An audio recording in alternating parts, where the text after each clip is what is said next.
People across the country and around the world are standing for Black lives and calling for positive and enduring change.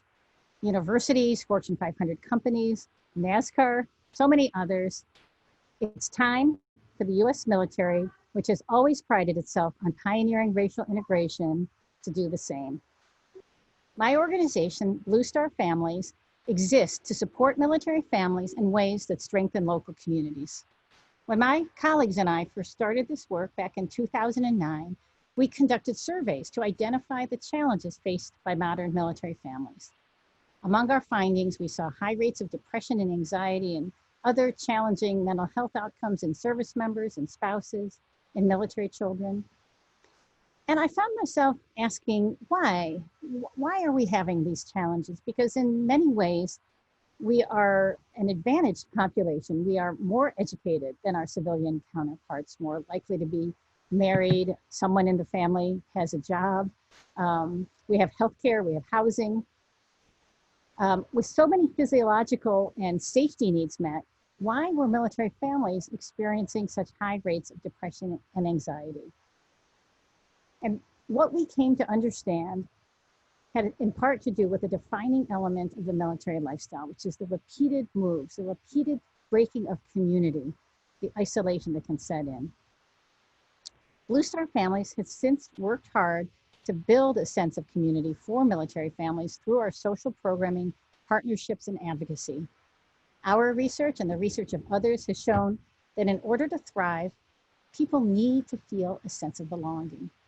Improving military families' sense of belonging not only benefits those individuals involved, but it actually helps the military and the country writ large because it helps military readiness. Recently, we conducted a poll to gauge how military families were being affected by the protests around racial injustice.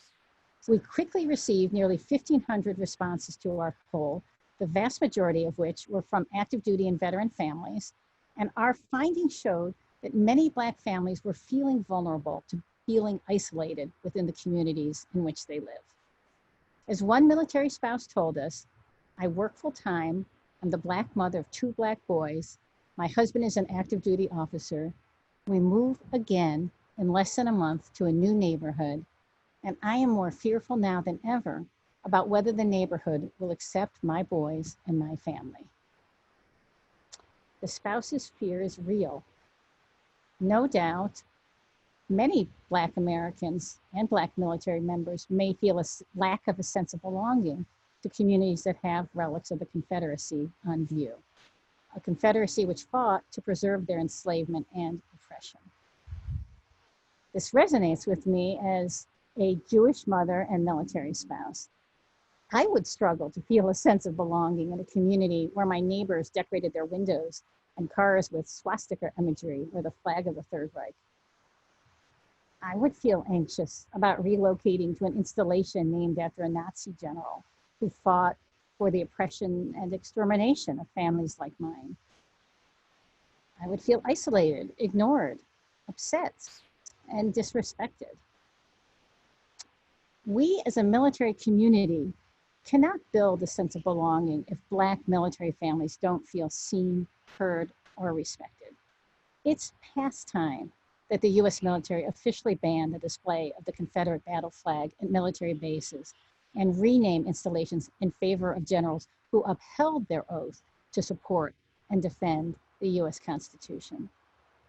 So I'm thankful that 2 branches have already taken meaningful steps in this direction. On June 6th, the Marine Corps banned the public display of the Confederate battle flag on Marine installations. As a Marine Corps spouse, I'm very proud of that. Less than a week later, the Navy announced it would do the same. Go Navy. The 3rd branch, the Army, has made positive movement. On June 14th, the head of US Forces Korea, General Robert Abrams, banned the Confederate Army flag from US Forces Korea. While the Army announced 4 weeks ago that it was considering banning the flag on Army installations and renaming Army installations that are named for Confederate generals, it has yet to take action. I do understand that many Army families, only the Army has installations named for Confederate generals. Many Army families may have positive associations with these installations, with the units for which they serve, with the missions, which they should be justifiably proud. I know that many military families may have kept Confederate insignia in homes in which they've lived, but that's a personal choice. Here we're talking about public displays. The bottom line is the use of Confederate names and imagery on installations harms military family readiness. At Blue Star Families, we know from our annual military family lifestyle survey that military families' sense of belonging is inextricably linked with mission readiness. Limited belonging to one's local community is tied to a greater sense of stress, greater mental health diagnoses in active duty and veteran spouses. We know African Americans make up nearly 20% of the US military. We cannot afford to have 20% of the active duty forces' sense of connection, their mission readiness be affected.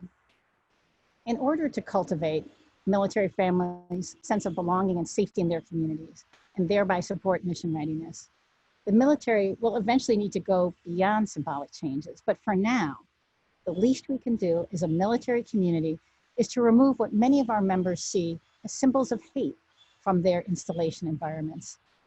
In the end, this move will make our whole country stronger by making our military stronger.